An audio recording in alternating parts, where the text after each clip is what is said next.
Were roads built first, or was it cities? Did towns emerge out of wayside places of rest and refuge, or did the early urban dwellers, satiated by the hurly-burly of their own towns, have a desire to intermingle with other people from faraway places? For if roads were built first, then cities emerged simply out of economic need. If, on the other hand, cities preceded roads, then roads are a consequence, and also a reflection of the maturing of urban culture, of reason's thirst for knowledge and its need to share its experience with someone unknown and different from itself. Thus, urban culture is defined by that vulnerable and consumed spirit which is born once the basic questions of survival have been settled and the question of being arises.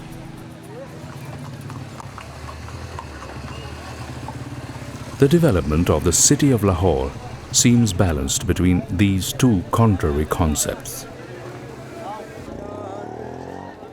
All the roads of the ancient Mughal Empire converge and intersect naturally at Lahore. But at the same time, they are an extension of the city itself, like great arms reaching out toward Delhi, Agra, and Srinagar, hoping in their warm embrace to share experiences and to seek solace on behalf of their melancholic children. I was born in Lahore, and my family came from Patiala. And my family was a co-singer of Maharaja Patiala in Punjab, and we rented the house in the Hira Mandi. So that was the time when there was a harmonium and tabla and musicians, and there were decent people used to come over there to hear the music and sing and dance with that.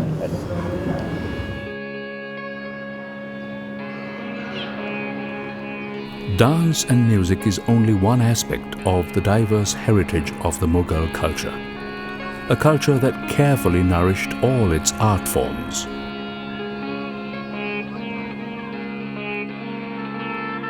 Dance itself was closely connected to Persian and Urdu poetry, the zenith of Mughal art, and the understanding of the human spirit, a spirit that can only be expressed in poetry.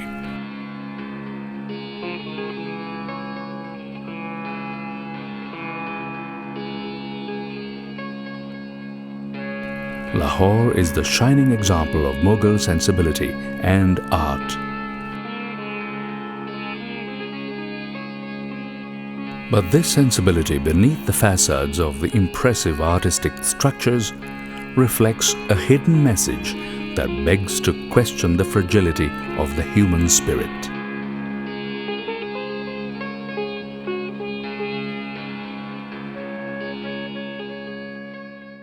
It's really a heart of Lahore because you can find delicious food over here, music over here, and art over here, and people of enjoyments and fun the whole night.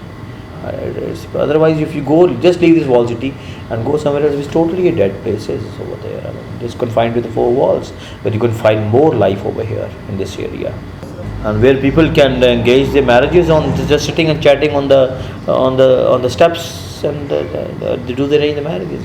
They're so well united and looking after neighbors. You don't find outside this area. The walled city is the historical center of Lahore, where always travelers have come in search of entertainment and company. But like so many other paradoxes, solitude is always in the wake of enjoyment. Those who seek entertainment often end up alone, and those who are the object of entertainment perhaps long for solitude.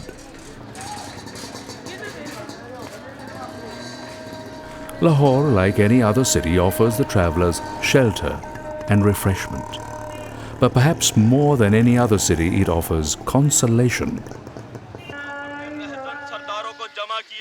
Storytelling amongst friends is an old Pakistani tradition.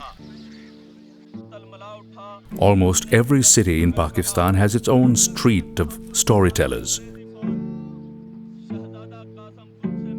Instead of noisy bars and pubs full of smoke where no one listens, Lahore, for the idlers and travellers, offers grassy lawns beneath the Badshahi Mosque, where someone is always willing to tell a tale. Anyone can be the storyteller, whether to tell a small tale or to read it from a book. And anyone who wishes to sit beside is a welcome and respected participant.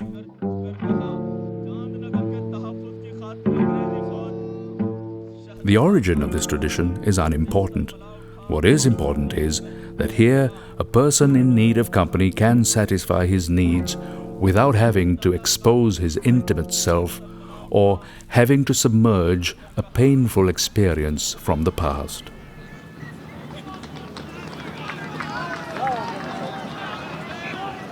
Perhaps the most dramatic form of companionship to be noted are the gatherings of the city wrestlers, young men of noticeable and muscular appearance who in their evening bouts on the sand set a new and noble example of friendship, or perhaps escape from solitude.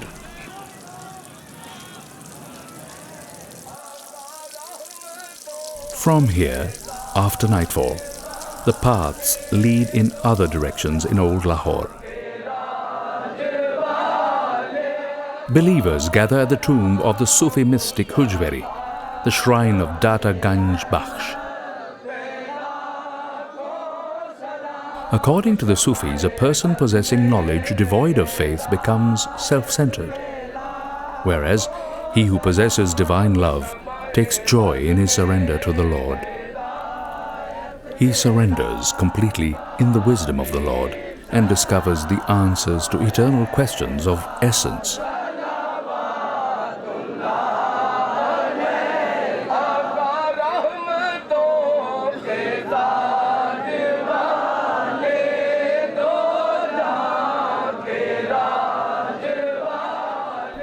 In the swaying ecstasy of the trance, accompanied by the incantations offered to the deity, an out-of-body state is achieved. These are happy people who seem not to despair of their human weakness, but seek the grace of God in moments of weakness and self-doubt. They turn to the Quran as the source of their enlightenment in their search for purpose. Unity and tranquility are thus complete. Just a short distance away from this holy place here is Lahore's district of Sin. Here in the center of the subcontinent's hub of Islamic identity, virtually bordering the precincts of the Badshahi Mosque, is located the red light district of Lahore, possibly the oldest brothel in the world. Hira Mandi, the diamond market as it is known among the indigenous population, has existed within the sacred area for centuries. Where might comfort be found by those whose strength has waned, those who have forgotten the tenets of the Islamic faith, the unity of belief in the eternal grace of God and His mercy? Those that are blessed in accordance with their faith must not forget these ones, for these also suffer and long for comfort and forgiveness as much as the others do who enjoy and are secure at the other end of the scale of morality. Then I was not aware of certain things, but we used to sleep in just one room in our house, and that room used to be vacated afterwards at night because my auntie and they used to perform singing and dancing over there, so we were shifted somewhere else, and in the morning we come back again. And I remember actually spending my childhood sleep at the rooftop where there was no electricity, so my mother used to pankha, I don't know what you call a hand fan, whole night they used to be here, teasing and pinching sort of. So that was very disturbing for me. I can't sleep at nights. I had only one sister. My mother got very ill. Then she started taking music lessons. And I remember at 4 in the morning, where my mother used to get up after Azan and she started giving a music lesson on Tanpura. Hira Mandi is one of the last remaining examples of a tradition that is common with what we might call the geisha culture. Residual from a time when the gratification of the flesh was not viewed as an act of prostitution, but as an expression of artistic sentiment.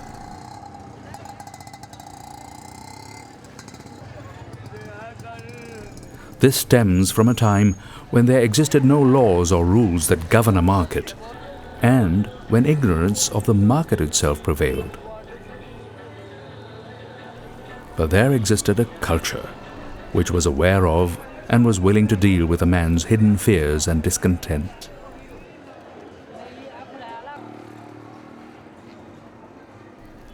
At the time, the Mughal emperors were willing to grant that man's sin was as equal in his nature as was virtue, although virtue brings with it its rewards, while sin is accompanied by the need of repentance and suffering. Therefore, not one of these monarchs saw it fit to close down this brothel. Just as much as the brilliant artisans who work with stone or those that ply their craft in carpets inherit their occupation from their fathers, so it is true in the case of those who are less fortunate.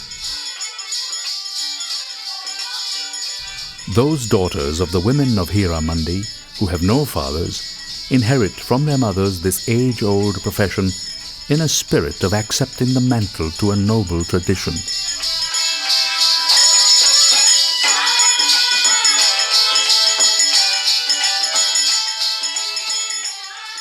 At that time, my sister was performing. Then she had a son at that time. And that was also a very painful process for me. Because when the same process was going on, used to come and the customer used to come at night. So I have to take, because the boy used to cry for the milk or something like that. But at that moment she can't. Can you understand the feelings of a mother at that moment? Then I have to look after that. Then I have to take that boy outside the house, in the garden for up till the morning, and give a, I don't know how to give a lullaby and sort of things, but make him, don't make noise, just to, now one can understand. Now I realize the feelings, how she must be thinking. With a smile she's pleasing that, another way she's at the back what's happening with that. I remember the old days, the people, the kings and maharajas Nawabs used to send their children to learn manners from them, how to be polite, how to be humble. That's no more now. As because of this media, pornography movie, the people are going more for the sets nowadays. They don't want to invite musicians if they could take it for the functions. They just want to tell them, take a tape recorder, and whether you like it or not, you have to drink it. So when she looks back, a family and electricity bills and sort of things, and she agrees, okay.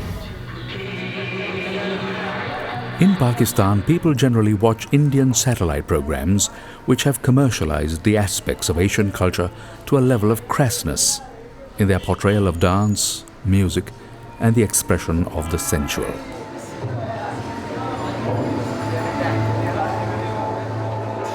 In such an environment as Pakistan has, where the conservative view holds that extramarital liaisons between the sexes is not socially acceptable, this imagery fosters explosive and unnecessary sexual tensions among young men. These frustrations are hard to quench and control, and therefore finds itself expressed and evident in an uncouth aggression shown toward women.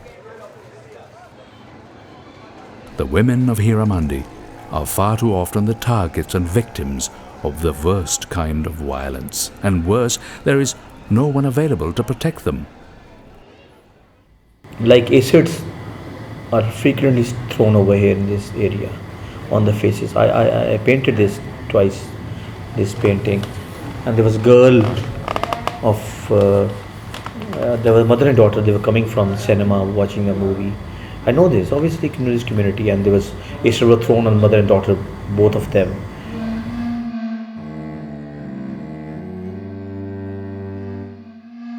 It would appear that the courtesans of Hira Mandi are like the lambs that have taken upon themselves the injustices of the world.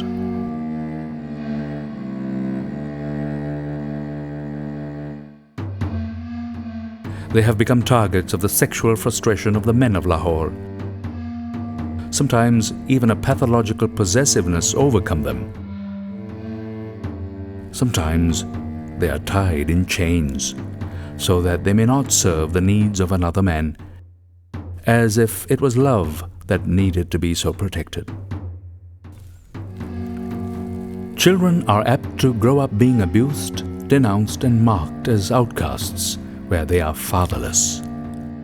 They will be exposed to humiliation and injustice from those who exhibit their intolerant attitude to life. If we suppose you fall in love with somebody outside, from our community, but it will never happen, because obviously girls' parents and all that will come to know that this man belongs to this area, and so we don't have any choice. Shopping for gold jewelry before one's wedding is a time that is greatly anticipated by the women of Pakistan. It is not just the prospective bride who acquires gold jewelry, but married women too indulge themselves, using these occasions as an excuse to adorn themselves at the wedding of their friend or relative. The Lahore Gold Market is therefore a place of dreams for every woman.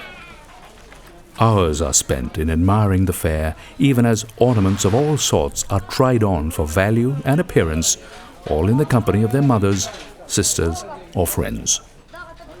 This is a world of beauty, celebratory of femininity and of protection.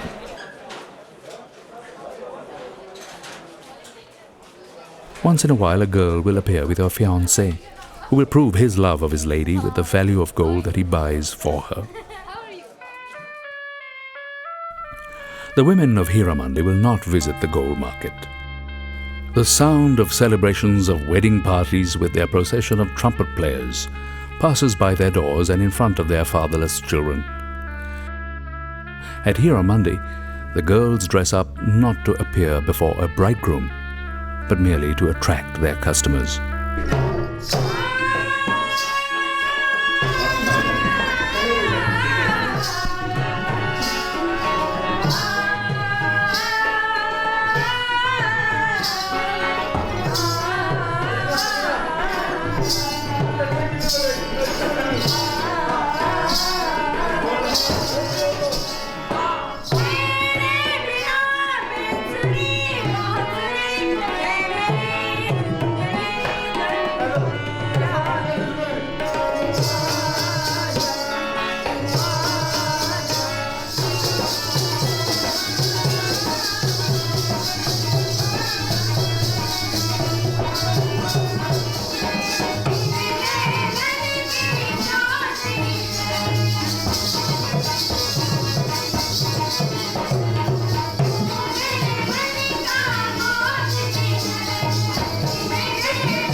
Being born in Hiramandi does not merely take away the joys and rights of marriage.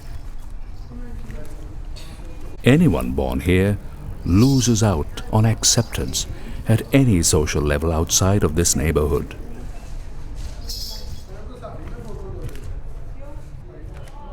Being born at Hiramandi means being marked and rejected from seeking any occupation outside the diamond market. Iqbal Hussain is only one of such, who has experienced prejudice and been as one accursed. Iqbal has passed from being a bodyguard and street bully to become a professor at the National Academy of Art in Lahore. More and more people are beginning to appreciate his paintings. The respect that he has gained has transcended the walls of the old city. It's a very torture, this society. In our college I'm teaching now, and introduction are given for these teachers. Now, this is Mr. Professor, this is Iqbal Hussain, this is flan. He'll be taking your classes in the morning. The second day, obviously, students are more inquisitive about the teachers. Where he comes from, who is he, And the first day they come and say, hello sir, how are you? And next to my teacher. The moment they come to know, okay, this man belongs to that area, and they stop saying hello to me and to the next. How they demoralize in a way. They talk to the parents, oh, this is the man. Don't go near to them. Somebody student told me, don't go, he's a very bad man, don't go to that.